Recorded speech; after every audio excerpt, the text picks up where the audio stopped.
오늘 말씀은 에베소서 4장 1절에서 12절의 말씀입니다. 에베소서 4장 1절에서 12절의 말씀 같이 한 목소리 읽겠습니다. 시작. 그러므로 주 안에서 갇힌 내가 너희를 권하노니 너희가 부르심에 받은 일에 합당하게 행하여 모든 겸손과 온유로 하고 오래 참음으로 사랑 가운데서 서로 용납하고 평안에 매는 줄로 성령이 하나 되게 하신 것을 힘써 지켜라. 몸이 하나요 성령도 한 분이시니 이와 같이 너희가 부르심에 한 소망 안에서 부르심을 받았느니라. 주도 한 분이시요 믿음도 하나요 세례도 하나요 하나님도 한 분이시니 곧 만유의 아버지시라. 만유에 계시고 만유를 통일하시고 만유 가운데 계시도다.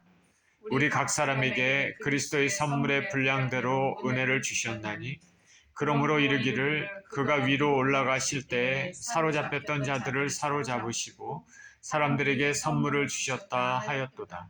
올라가셨다 하였은즉 땅 아래 낮은 곳으로 내리셨던 것이 아니면 무엇이냐. 내리셨던 그가 곧 모든 하늘 위에 오르신 자니 이는 만물을 충만하게 하려 하심이라. 그가 어떤 사람은 사도로, 어떤 사람은 선지자로, 어떤 사람은 복음 전하는 자로, 어떤 사람은 목사와 교사로 삼으셨으니 이는 성도를 온전하게 하여 봉사일을 하게 하며 그리스도의 몸을 세우려 하심이라. 아멘. 몸된 교회를 세우자라는 제목으로 말씀을 나누겠습니다. 기도합니다. 우리를 너무나 사랑하시는 주님, 감사와 찬양을 드립니다. 오늘도 사랑하시는 하나님 앞에 나와서 말씀을 생각하고 나누는 시간을 갖습니다. 말씀 가운데 우리 심령에 큰 은혜를 허락하여 주시고 하나님의 은혜를 많이 받는 시간 되게 하여 주옵소서. 감사드리며 우리 주 예수 그리스도 이름으로 기도합니다. 아멘.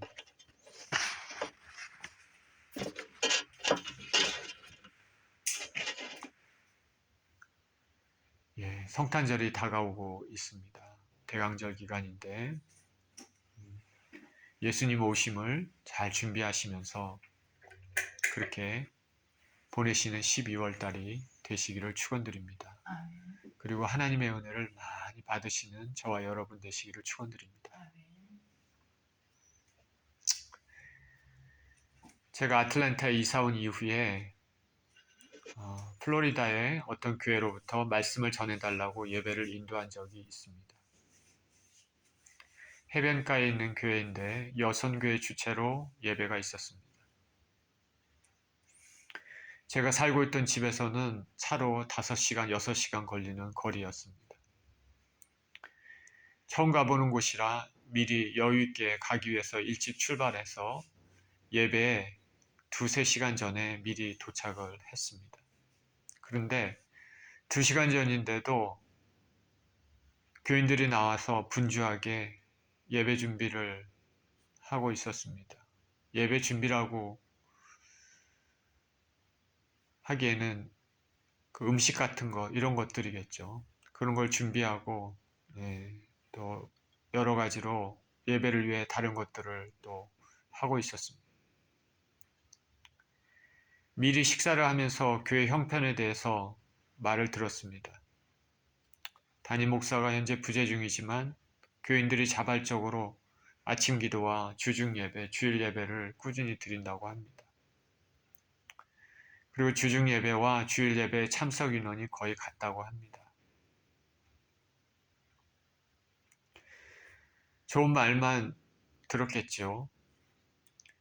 교회 내부적으로 어떤 문제가 있는지, 갈등이 있는지 저는 모르지만 제가 이들과 함께 있었던 3-4시간 그 시간은 이들은 어찌했든지 예배를 위해서 분주히 서로 움직이며 협력하는, 준비하는 모습을 보았습니다.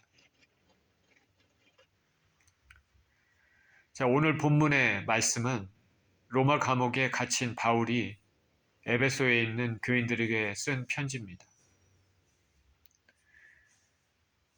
편지의 오늘 주제는 그리스도의 몸된 교회의 일체에 관한 것입니다. 우리가 지금 교회 공동체로 예배를 드리고 있는데 바로 이 교회 공동체를 어떻게 세워나가야 하는지 본문이 말씀하고 있습니다. 본문의 시작은 이렇게 시작됩니다. 1절에 그러므로 주 안에서 갇힌 내가 너희를 권하노니 너희가 부르심에 받은 일에 합당하게 행하여. 사도 바울은 에베소 교인들에게 권합니다.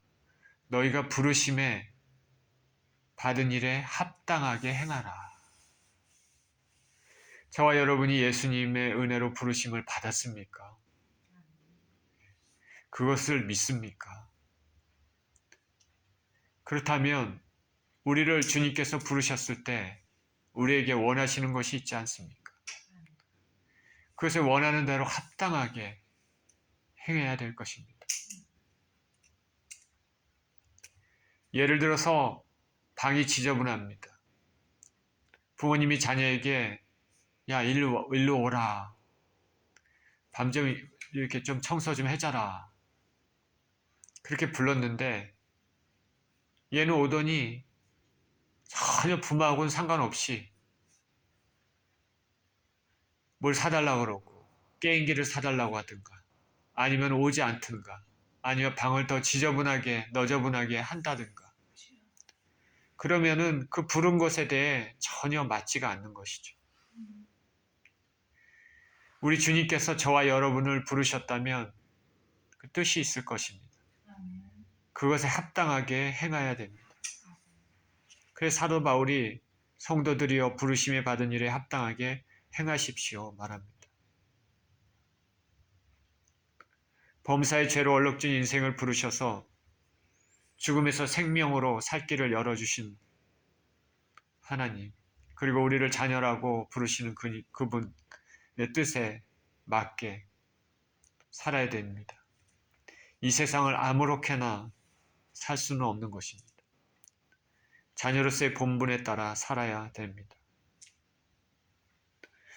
그러면 오늘 본문에 의거하면 그 부르심에 합당한 삶이 무엇일까? 2절에 이렇게 시작합니다.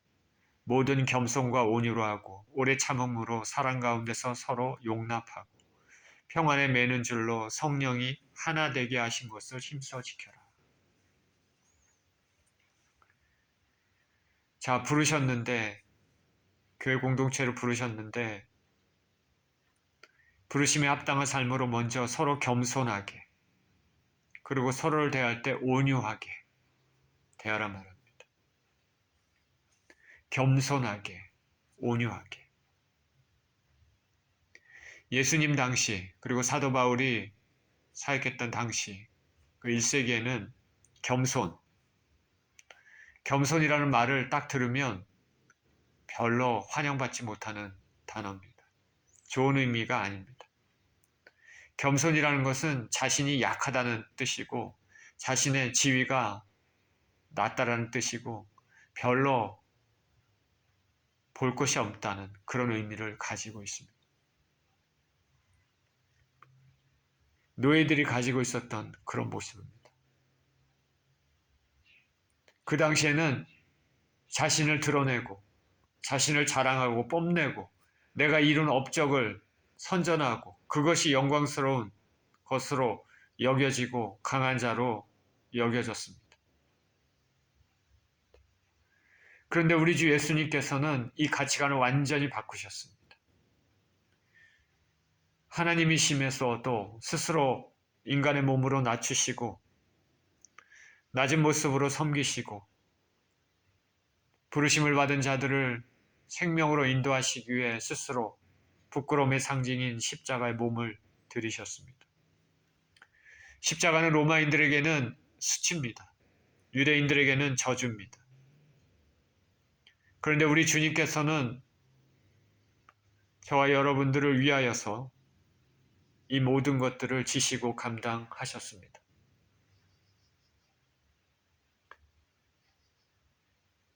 예수님의 심정을 생각할 수 있겠습니까? 우리는 이 세상이 선호하는 문화와 가치관이 하늘나라의 가치관과 일치하지 않을 수 있다는 것을 알아야 됩니다. 이 세상 사람들은 이것이 좋다, 저것이 좋다, 이렇게 하면 성공한다, 저렇게 하면은 자기 자신을 널리 알리고 자기가 굉장히 높은 사람으로 명예를 얻고 권력을 얻는다, 부유해진다, 이렇게 생각을 하는데 하나님은 그게 아니다 라고 말하는 것입니다. 이 세상의 가치관과 하늘나라의 가치관이 일치되는 것도 있겠지만은 그러나 대부분은 반대되는 경우가 많습니다. 이 세상 사람들이 추구하는 것들, 그 이 세상 사람들의 가치관의 그 렌즈로 사람들을 보고 환경을 보고 사회를 볼 때 하나님의 렌즈로 보는 거하고는 틀리다는 것이죠. 이 세상 사람들을 위해서 군림하고 통치하는 것을 높은 것으로 판단합니다. 큰 자라고 판단합니다. 예수님은 뭐라고 얘기하셨습니까? 섬기는 자, 낮은 위치에서. 그 사람이 큰 자라고 얘기를 하고 있습니다. 이거는 무슨 말이 멋있게 하려고 그런 게 아닙니다. 우리는 성경 말씀을 말씀 그대로, 문자 그대로 알아야 됩니다. 예수님이 그렇게 말씀하시면 그것이 진리입니다. 예수님은 애둘러서 얘기하시는 분이 아니십니다. 예수님이 큰 자다 말하면 너희를 섬기는 자가 큰 자다. 그러면 그거를 문자 그대로 알아야 됩니다. 하늘나라에서는 그런 자의 것입니다. 헤롯과 같이 다른 사람을 위해 군림한 이 모든 사람들은 그 권력은 하늘나라에서는 박살이 나고 가장 낮은 위치에서 섬기고 했던 이런 영혼들은 하늘나라에서 별과 같이 빛나는 것입니다. 모든 겸손과 온유로 하고 주님 앞에 겸손하고 성도들 간의 겸손의 모습으로 사는 것은 성도들의 당연하고 합당한 성품입니다. 또 서로 간에 온유하라. 온유라는 뜻은 원래 길들어진 가축에 사용되는 단어인데 그 온유라는 게 약하다는 뜻이 아니라 강함에도 자신의 권리를 주장하지 않는 것입니다. 우리 주님께서 그러십니다. 세상의 모든 악을 지금 당장이라도 심판하실 수 있지만 참으시고 한 영혼이라도 생명으로 살리시기 위하여 심판을 늦추시고 계시는 것입니다. 저와 여러분들이 죄를 지으며 슬퍼하시고 애타하시고 죄에게서 돌이키시기를 원하십니다. 요한계시록에 보면 라오디게아 교회에 이렇게 얘기합니다. 내가 문 밖에서 기다리노니 누구든지 내 음성을 듣고 문을 열면 내가 그로 더불어 먹고 그는 나로 더불어 먹는다. 우리 주 예수님께서는 문 밖에서 우리의 마음의 문을 노크를 하고 계십니다. 예수님께서는 당신의 뜻을 이루시기 위하여 우리의 문을 부수시면서 들어오시지 않으십니다. 우리의 마음의 문을 노크하십니다. 우리가 안에서 열기를 원하시는 것이죠. 온유하십니다. 폭력적이고 억압적이신 분이 아니십니다.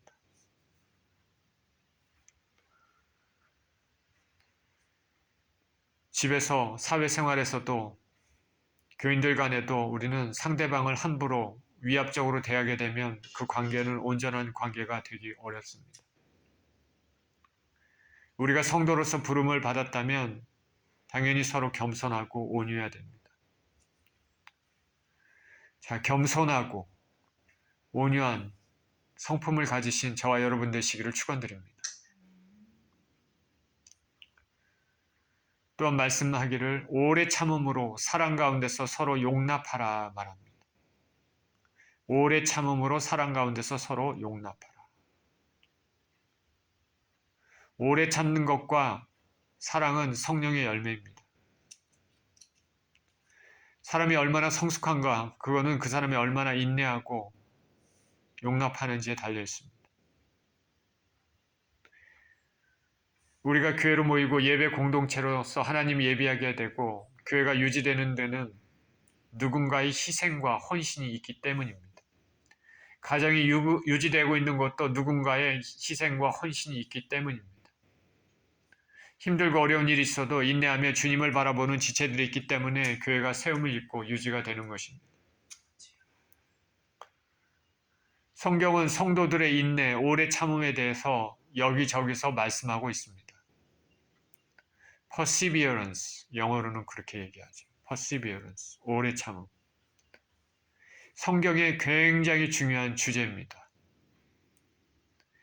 인내하지 못하고 성질 급한 사람은 하나님의 사람이 아닙니다. 성경의 가르침이 아닙니다. perseverance, 오래 참는 것, 성경의 가르침입니다. 저와 여러분들은 인내하고 사랑하는 마음을 달라고 기도하고 노력하는 사람이 되시기를 축원드립니다. 그 다음에는 성령의 매는 줄로 성령의 하나 되게 하신 것을 힘써 지켜라 말합니다. 평안의 매는 줄로 성령의 하나 되게 하신 것을 힘써 지켜라. 평안의 매는 줄이라고 말합니다. 성령의 하나 되게 하시는 것입니다. 우리가 오늘날 교회 내에 분란이 있는 경우를 종종 듣기도 하지 않습니까? 성경은 교회를 예수님 몸이라고 말씀하고 있는데 교회가 이런저런 파벌로 나누면 안 되겠죠. 나는 이쪽 편, 너는 저쪽 편. 고린도 교회는 파벌이 있었습니다. 아볼로파, 나는 바울파, 나는 게바파, 나는 그리스도파. 파벌의 문화는 언제나 공동체를 무너뜨리는 폭탄과 같습니다. 우리가 정치와 사회도 수많은 파벌이 있습니다. 요새 한국에 무슨 군부 쿠데타 영화가 굉장히 유명하다고 합니다. 거기 보면 하나회라는 군부 내 파벌이 있지 않습니까? 전두환을 중심으로 해서 쿠데타를 일으킨 그것입니다.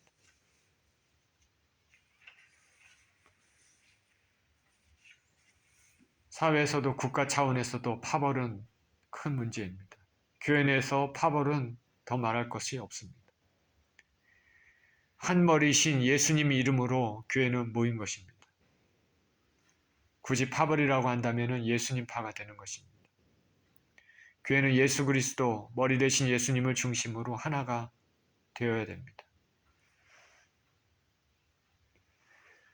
자, 사도 바울이 본문에서 에베소 교회 교인들에게 부르심에 합당한 삶에 대해서 여러 가지 권면을 하고 있지만 이것은 우리 가정에 대한 것도 마찬가지입니다. 부부 간에도 부모와 자식 간에도 자식들 간에도 서로 겸손하고 온유하게 대하고 서로가 설사 마음에 들지 않는 것이 있어도 오래 참고 용납해야 됩니다. 평안에 매는 줄로 하나가 되어야 하겠습니다. 그것이 아름다운 가정을 이루는 것입니다. 오늘 본문의 말씀대로 성도들이 이러한 성품을 가지기 위해서는 어떻게 해야 됩니까? 당연히 기도해야 됩니다. 우리는 기도하면서 서로를 섬길 수 있습니다. 상대방을 위해 기도하면 자연스럽게 용납하고 사랑하는 마음이 생기게 되는 것입니다. 기도가 이렇게 중요합니다. 교회를 위해서 기도하고 있습니까? 교회 지체 어려움이 있다면 그것을 알고 기도합니까? 가정에서 부부간에 기도합니까? 자녀를 위해 기도합니까? 자녀된 분은 엄마 아빠를 위해서 기도합니까? 기도함으로 자신의 성품이 변화되고 주님의 뜻을 알고 주님께 영광 돌리는 것입니다. 꼭 기도하시기를 예수님 이름으로 축원드립니다. 기도하면서 우리의 성품이 변화되는 것입니다. 4절입니다. 몸이 하나요 성령도 한 분이시니 이와 같이 너희가 부르심의 한 소망 안에서 부르심을 받았느니라. 주도 한 분이시요 믿음도 하나요 세례도 하나요 하나님도 한 분이시니 곧 만유의 아버지시라. 만유에 계시고 만유를 통일하시고 만유 가운데 계시도다. 바울은 교회가 한 마음으로 하나 돼서 성도의 부르심에 합당한 삶을 살도록 권면했는데 교회 하나됨의 원리로서 삼위일체를 이야기하고 있습니다. 한 분 하나님, 그리고 삼위의 위격으로 존재하시는 하나님도 하나가 되십니다. 예수님은 요한복음에서 아버지와 아들은 하나다 말합니다. 몸이 하나입니다. 몸은 교회를 상징합니다. 바울 당시에 로마 제국에 설립된 교회들을 대부분 이방인과 유대인들로 구성되어 있었습니다. 이방인들과 유대인들로 구성된 이 교회가 서로 하나가 되어야 됩니다. 화합이 필요하고 같은 이방인들 가운데도 같은 유대인들 가운데도 일치된 마음이 필요합니다. 교회는 그리스도의 몸입니다. 나눠질 수 없는 온전한 하나로 묶여진 유기체로 통일성을 이루게 됩니다. 한 분 성령께서 내주하셔서 감화시키고 계십니다. 한 분 우리 주 예수 그리스도를 믿고 고백하며 세례를 받습니다. 한 분 하나님 아버지를 모시고 경배드립니다. 따라서 함께 부르심을 받아 한 몸을 이룬 성도들이 서로 시기하고 미워하고 분열한다면 한 분 하나님, 한 분 예수님, 한 분 성령님께 대한 신앙 고백을 훼손하는 일입니다. 화평케 하시는 그것을 이루신 예수님의 십자가를 저버리는 일이죠. 저나 여러분이나 이 사실을 알고 한 뜻으로 교회를 섬기고 주님께 영광을 돌려야 되겠습니다. 하나님은 화목하기를 원하십니다. 피스메이커.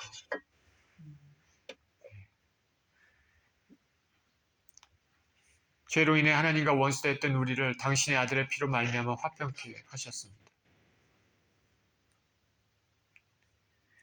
예수님을 믿는 우리들은 어디서나 화평케 하는 자의 삶을 살아야 됩니다. 교회에서나 가정에서나 사회에서나 일터에서나 여기저기 불난케 하고 나누게 하고 이런 것이 아니라 화평하게 하는 자의 삶을 사시기를 축원드립니다. 7절입니다. 우리 각 사람에게 그리스도의 선물의 분량대로 은혜를 주셨나니 그러므로 이르기를 그가 위로 올라가실 때 사로잡혔던 자들을 사로잡으시고 사람들에게 선물을 주셨다 하였도다. 올라가셨다 하였은즉 땅 아래 낮은 곳으로 내리셨던 것이 아니면 무엇이냐. 내리셨던 그가 곧 모든 하늘 위에 오르신 자니 이는 만물을 충만하게 하려 하십니다.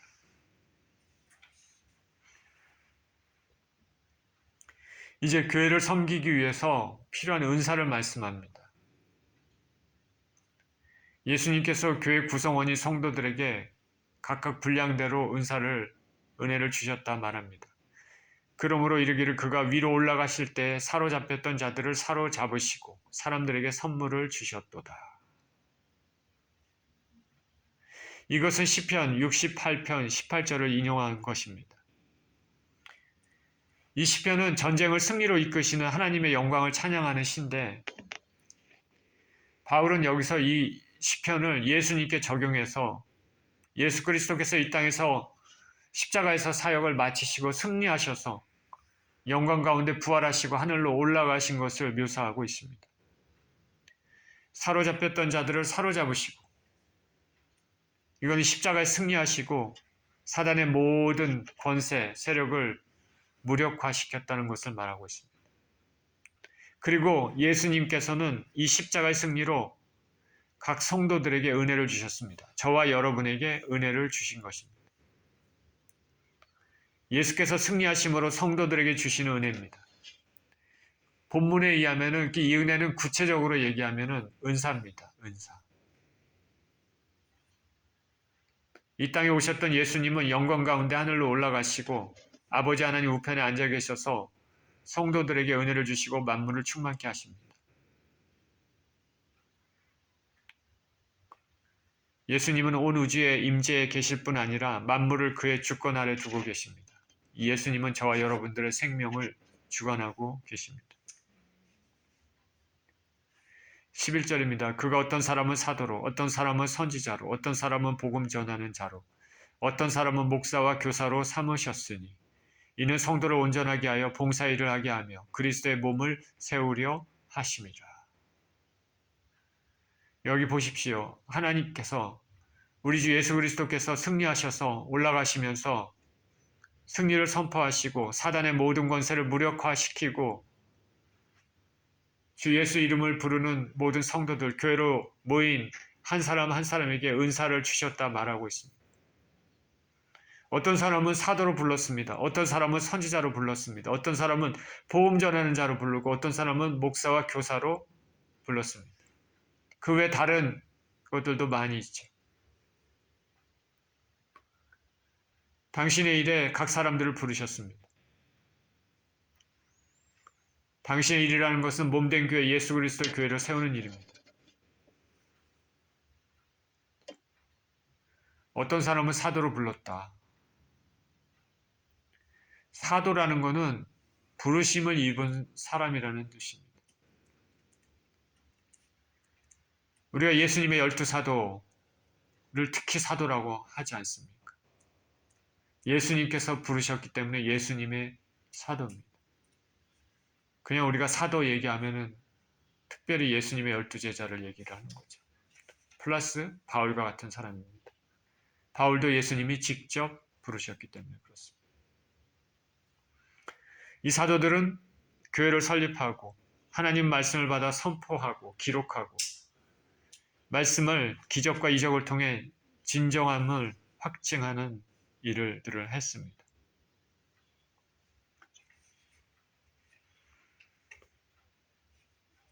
이들이 예수님의 사도이면 또 이들과는 달리로 넓은 의미의 교회의 사도들도 있습니다. 예수님의 사도는 예수님의 부르심을 받은 것이고 교회 사도는 교회로부터 부름을 받은 것입니다. 교회 사도라고 얘기하면 바나바나 실라나 디모데 이런 사람들입니다. 교회로부터 부름을 받은 사람들이라 교회 사도라고 불립니다. 어떤 사람들은 사도로 불렀다. 근데 어떤 사람들은 선지자로 불렀다 말합니다. 성경에 신약시대 선지자 아가보라는 사람 우리가 사도행전을 통해서 우리가 그 이름들을 보게 되는데 어떤 사람들은 선지자로 세우심을 받았습니다. 선지자는 하나님의 계시를 중재하는 사람입니다. 죄를 깨닫게 하기도 하고 교회를 훈계하기도 합니다. 이게 선지자의 역할입니다. 그리고 여기는 또 어떤 사람은 복음 전하는 자로 부르셨단 말입니다. 복음을 전하는 자라. 전도자. 유명한 사람이 누가 있습니까? 빌립 같은 사람이죠. 물론 사도 바울도 전도자의 역할을 했죠.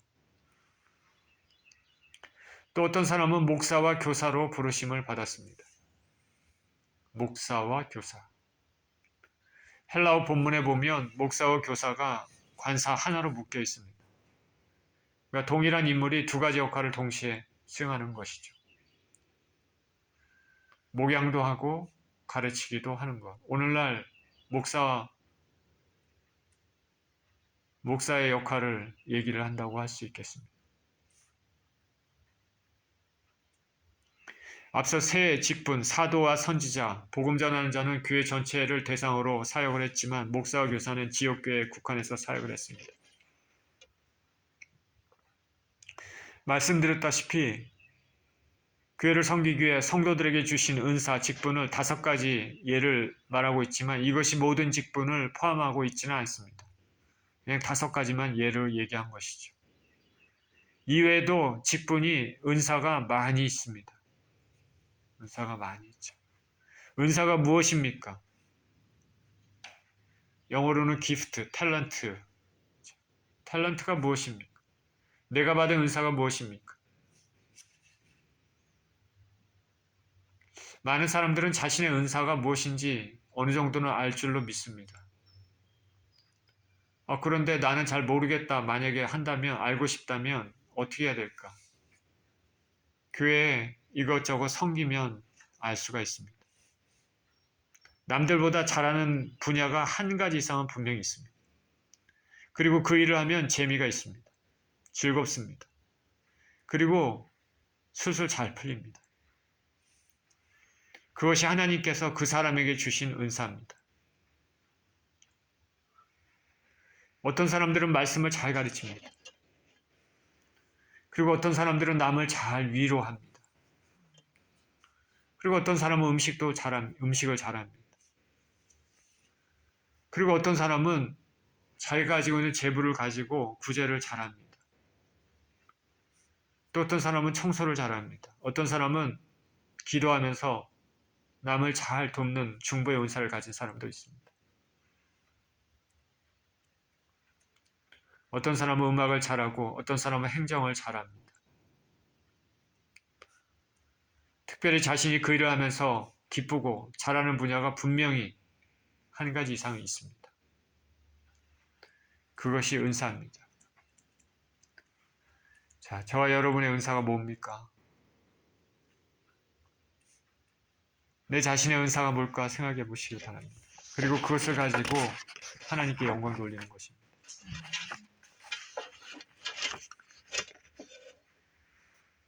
저는 아이들을 가르치는 데는 그렇게 잘 하지 못합니다. 제 자신이 학교에서, 대학교에서 사람들을 가르쳤지만 이 조그만한 아이들을 가르치는 것은 또 다른 것입니다. 어린아이들에게는 그 어린아이들의 그에 맞게끔 또 이렇게 커뮤니케이션 하면서 하는 것들은 제가 잘 못하는 것 같습니다. 반면에 제 아내는 어린 영혼들을 가리키는 은사가 있는 것 같습니다.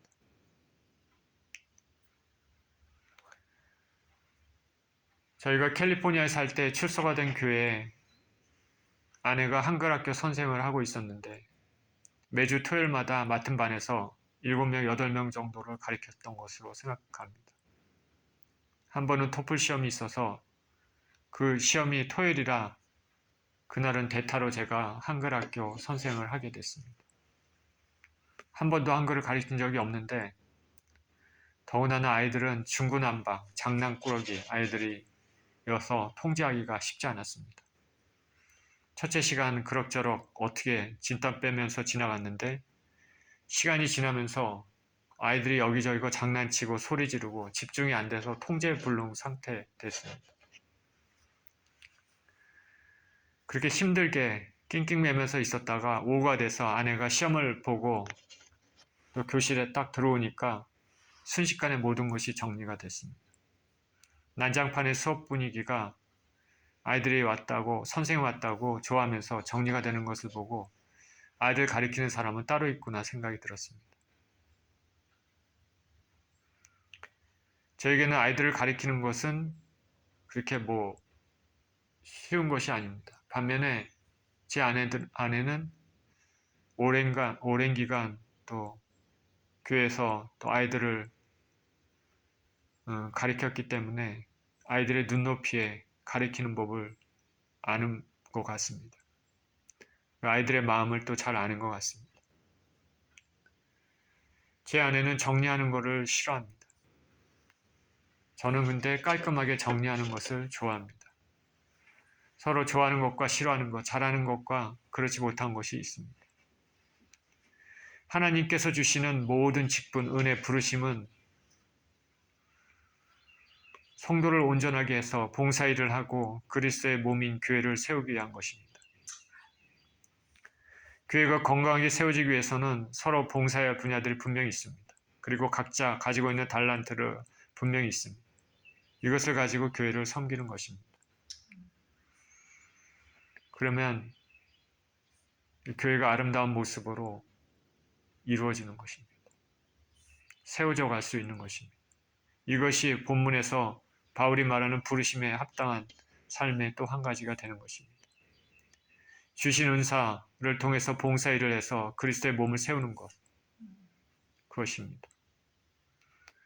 저나 여러분이나 하나님께서 우리에게 주신 그 은사 가지고 교회를 세우고 이뤄나가시기를 축원드립니다. 그 은사를 가지고 하나님의 나라의 확장에 쓰임 받기를 축원드립니다. 아멘. 어떤 사람들은 주님께서 은혜를 주셔갖고 비전을 보여주셨습니다.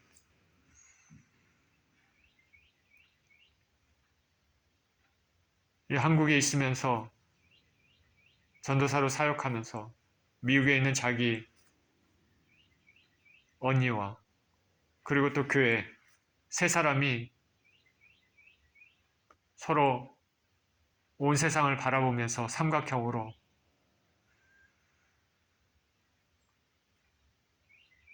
방파레를 불듯이 온 세상을 향해서 외치는 그런 환상입니다. 중보의 환상입니다. 참 멋있죠. 하나님께서 보여주신 것이. 온 세상을 향해서 예수 그리스도 이름으로 중보해라. 세 사람이 온 세상을 향해서 이렇게 향해서 외치는 것입니다. 하나님께서 저와 여러분들에게 어떤 은사를 주셨으면 그 은사를 가지고 참 아름답게 쓰는 거 굉장히 중요합니다. 오늘 많은 교회에서 많은 사람들이 교회 그냥 오고 갔다 왔다 갔다 하면서 아무 의미 없이 예배드리고 뭐 하나님과의 관계도 맺지 못하고 하나님과의 주시는 그 은혜에 대한 그런 것들도 모르고 그냥 지나간 사람들이 참 많습니다. 하나님이 주시는 은혜가 있으면 그 신앙생활이 틀릴 것입니다. 주께서 나를 사랑하시고 당신의 나라를 위해 나를 쓰신다라는 그 기쁨이 얼마나 큰지 아십니까?